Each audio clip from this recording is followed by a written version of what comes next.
अस्सलाम वालेकुम, आदाब नाज़रीन। सिलसिला फेसबुक पेज और सिलसिला यूट्यूब चैनल आदिलाबाद न्यूज़ पर आपका खैर मकदम है। मैं आपका मेज़बान शफीक अहमद अतहर और मेरे साथ हैं international human rights community of India रियासत तेलंगाना के सदर जनाब शेख इरफान साहब। नाज़रीन, हम यहाँ शहर आदिलाबाद के मज़ाफ़ती इलाके बंगारूगुड़ा में हैं, जहाँ पर मजलिस बल्दिया आदिलाबाद का एक बहुत बड़ा डंपिंग यार्ड है।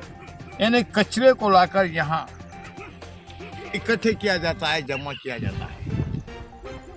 इस कचरे को रात के औकात में यहाँ पर जलाया जाता है, जिससे हजारों लाखों टन कचरे को जलाने के बाद यहाँ पर धुआं निकलता है, ताफून पैदा होता है, जिसकी वजह से यहाँ के साकिनान और यहाँ मुकीम अवाम को मुख्तलिफ अमराज, मुख्तलिफ बीमारियों के साथ साथ सांस लेने और दीगर बीमारियों का शिकार होना पड़ रहा है।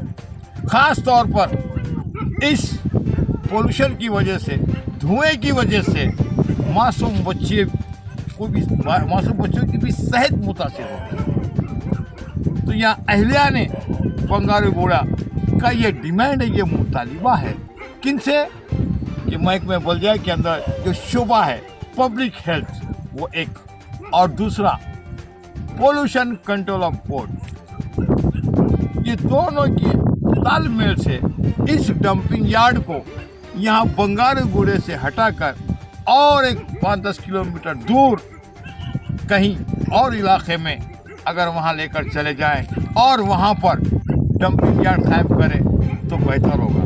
क्योंकि आदिलाबाद के अंदर हमने देखा है कि दिन ब दिन नौ आबादियात का इजाफा होते जा रहा है। अवाम अपनी ज़रूरियात ज़िंदगी और अपनी सहूलत के खातिर सब इलाकों में रह रहे हैं। आज भी आदिलाबाद के चंद महल्ले ऐसे हैं जहां अवाम बुनियादी सहूलतों से महरूम है। अब ये तो यहाँ पर सेहत का बहुत बड़ा मसला है। सवाल ये पैदा होता है कि हिफ्ज़ान सेहत का ये जो मसला यहाँ पैदा हो रहा है, इसकी निगरानी और इसकी सेहत की खराबी के जिम्मेदार कौन हैं। और दूसरी बात,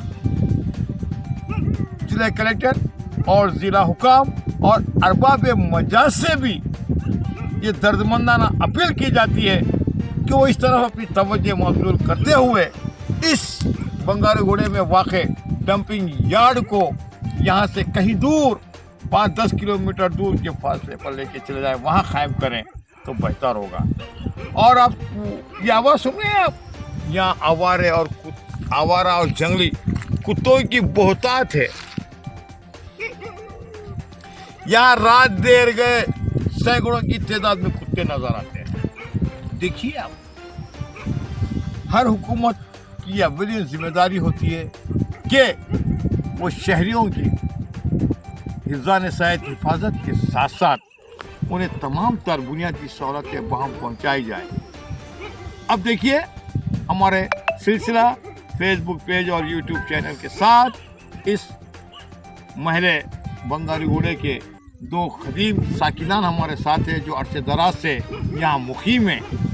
अब आप उनकी ज़ुबानी इस डंपिंग यार्ड से होने वाले नुकसानात के ताल्लुक़ से आप मुलाज़ा फरमाइए। मेरे साथ हैं जनाब अफसर साहब और यहाँ अख्तर साहब, और यहाँ है हमारे इस्माइल साहब। बोलिए अख्तर साहब, क्या है बताइए सिलसिला। अस्सलाम वालेकुम रहमतुल्लाहि व बरकातहू। जैसे कि 8 बजे या 9 बजे, जैसा 9 बज गए वैसा यहाँ पर इतना धुआं आता है, इतना धुआं आता है कि हमको खाना खाने के लिए तकलीफ़ होती और हमको बाहर निकले तो ऐसा सांस लेने के लिए तकलीफ़ होती। और घरों में छोटे बच्चे जो रहते, घरों में भी आके धुआं पूरा पैक हो जाता। खिड़की अगर चालू रखेंगे तो घर में लाइट नहीं दिखता, उतना धुआं का प्रॉब्लम है। और यहाँ पर सारे अवाम से इतनी तकलीफ़ हो रही, सारे अवाम को। और यहाँ पर इतना धुआं आता कि जिसकी कोई हद नहीं है। और हमसे ये गुजारिश करते हैं हम लोग कि बंगारीगुड़ा 4 नंबर वार्ड में कम से कम 4 या 5 साल से तकलीफ़ से यहाँ लोग गुजर रहे हैं और यहाँ पर तकलीफ़ से रह रहे हैं। भाई हम भी एक इंसान हैं, हम बंगारीगुड़े के अवाम भी एक इंसान हैं। ये गंदा कचरा, ये गंदा कुछ भी गंदगी हमारे जिस्म में जा रही है, हमको कैंसर आने का चांसेस है। और हमारे वार्ड में 2 या 3 जनों को कैंसर आ चुका है, वो बेचारे अल्लाह को प्यारे हो चुके हैं। हो सकती इसकी वजह हो सकती, इसलिए मेहरबानी करके आप लोग ऐसा एडीबी सिलसिला चैनल वाले हमारी जो आके यहाँ पर एक तकलीफ को अंजाम दे रहे हैं, ये तकलीफ के लिए इतनी रात को आ चुके हैं। हम रिक्वेस्ट करें साहब भैया आ जाओ आप, हमारे को बहुत तकलीफ है। हम 2-3 बार जाकर म्यूनसिपल में भी पिटिशन दिए लेकिन उसके ऊपर कोई एक्शन नहीं लिए। आप लोगों का बहुत बहुत शुक्रिया और ये जल्द से जल्द धुआं कम हो जाए और यहाँ से डंपिंग यार्ड कहीं दूसरी जगह ले जाकर उसको रखें। जी इस्माइल अब साहब, हमारे साथ है जनाब इस्माइल साहब, आइए इस्माइल साहब बात कीजिए। अस्सलाम वालेकुम, आदाब। मैं शेख इस्माइल बंगारीगुड़ा वार्ड नंबर 4 से MIM का जनरल सेक्रेटरी हूँ। लिहाजा जैसे कि हमारे शफीक अहमद साहब ने बताया और हमारे मजलिस के सदर शेख अख्तर साहब बयान कर चुके हैं, वैसे ही डंपिंग यार्ड की वजह से यहाँ पे रहने वाले हर मेरे हिंदू मुसलमान भाइयों को बहुत ज़्यादा तकलीफ़ से गुजरना पड़ रहा है। सबसे अहम बात यह है कि इस धुएं की वजह से जो पोल्यूशन निकल रहा है ये तकरीबन 5 साढ़े 5 बजे से लेके तो रात में 2-3 बजे तक हर घर की चौखट के अंदर रहता। अगर रोडों से भी निकल जाता तो अलग बात होती। हर दरवाजे और खिड़की के अंदर से पूरा कार्बन डाइऑक्साइड अंदर आने की वजह से छोटे बच्चों से लेके बुज़ुर्गों तक सबको तकलीफ़ हो रही है। इसका ज़िम्मेदार कौन है? सबसे अहम बात यह है। लिहाजा मैं ये चाहूँगा कि म्यूनसिपल चेयरमैन और आज जो हमारे MLA कॉन्स्टिट्यूटिंग में जो न्यू MLA जीते हैं जनाब पायल शंकर साहब, इनसे भी मैं रिक्वेस्ट करना चाहूँगा कि आप नई पोस्ट पर जो है सो आ चुके हैं। लिहाजा म्यूनसिपल चेयरमैन, वाइस चेयरमैन और ख़ास तौर से कलेक्टर को भी ये मेरे ज़रिए से सिलसिला जो न्यूज़ है इनके ज़रिए से बात पहुँचाई जा रही है कि आप जल्द अज जल्द एक्शन लें और इस मसले को हल करें। और ख़ास तौर से ये जो पीछे कुत्ते भौंक रहे हैं, इनकी परेशानी सुबह 6 बजे से लेके तो रात में सोने तक हर बच्चों को, हर बड़े आदमियों को बहुत ज़्यादा तकलीफ़ से गुजरना पड़ रहा है।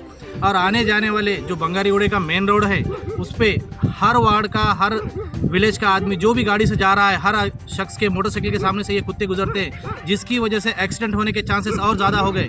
लिहाजा मेरी दर्दमंदाना ये अपील है वार्ड नंबर 4 की पूरी आवाम की तरफ से, कलेक्टर मैडम से, वाइस चेयरमैन और चेयरमैन साहब से और जो हमारे नए मुंतखब हो चुके सो MLA साहब है उनसे भी, कि इस मसले को जल्द अज जल्द हल करें और आवाम की खिदमत करें। अल्लाह हाफ़िज़। कुत्ते भी काट रहे बच्चों को और खुले वाले कुत्ते ज़्यादा हैं यहाँ पर। और असल में देखा जाए तो यहाँ पे बीमार कुत्तों को जो शहर आदिलाबाद में जहाँ से पकड़ते हैं ये लोग, उन लोगों को कहीं और ले आके छोड़ते भी नहीं है और ना ही किसी जंगल में छोड़ते हैं।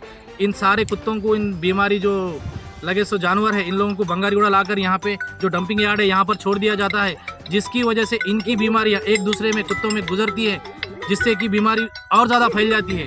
और जब ये एक कुत्ता किसी बच्चे को काटता है उसका इन्फेक्शन हो जाता है, इसका ज़िम्मेदार कौन होता है? मैं ख़ास तौर से म्यूनसिपल से ये बार बार रिक्वेस्ट कर रहा हूँ और बंगारीगुड़े की सारी आवाम की तरफ से गुजारिश करता हूँ कि इस मसले पर जल्द अज जल्द एक्शन लेकर आवाम को चैन, सुकून और राहत देने की कोशिश करें। यह वही आवाम है जो हर 5 साल में एक बार काउंसलर, MLA, चेयरमैन सबको वोट डालकर जिताने की कोशिश करती है, जैसे हम लोग आपके लिए मेहनत करके वोट डालते हैं। लिहाजा वक्त के सीट पर कोई भी हो, चाहे MLA हो, MP हो, कलेक्टर हो, चेयरमैन हो या वाइस चेयरमैन हो, सबसे मेरी दर्दमंदाना अपील यही है कि आप लोग जल्द अज जल्द बंगारीगुड़ा वार्ड नंबर 4 के लिए, इस डंपिंग यार्ड के लिए कोई ना कोई एक्शन ले। और मैं ख़ास तौर से शुक्रिया अदा करना चाहूँगा हमारे शेख इरफान साहब का, शफीक अहमद साहब का, जो आधी रात को रात के 9:30 बजे के वक्त में, 9 साढ़े 9 बजे के वक्त में बंगारीगुड़ा, खुर्शीद नगर से बंगारीगुड़ा आके 10 किलोमीटर यहाँ पर हमारा इंटरव्यू लिए, डंपिंग यार्ड का वीडियो लिए और इतनी तकलीफ़ और सर्दी का सामना करते हुए ये लोग जो अपनी मेहनत कर रहे हैं, अल्लाह इनका बेहतर सिला इन्हें नसीब फरमाए। और ज़्यादा से ज़्यादा इस न्यूज़ को शेयर करें, कमेंट करें, लाइक करें। जी बहुत बहुत शुक्रिया जनाब इस्माइल साहब और अख्तर साहब, क्योंकि आपकी परेशानी भी है बहुत बड़ी है, क्योंकि आप देख सकते हैं और आप महसूस भी कर रहे हैं इस बात को कि इस डंपिंग वार्ड के कचरे को जलाने की वजह से और इसके अंदर जो धुआं निकलता है, ये जहरीला धुआं यहाँ के अवाम को डैमेज कर रहा है। तो उम्मीद की जाती है कि जो भी अहदेदार हेल्थ डिपार्टमेंट हो या जो भी अहदेदार इसके अंदर आते हैं तो ये प्रॉब्लम को सॉल्व करें। बहुत बहुत शुक्रिया। अल्लाह हाफिज़। दुआओं में याद रखें।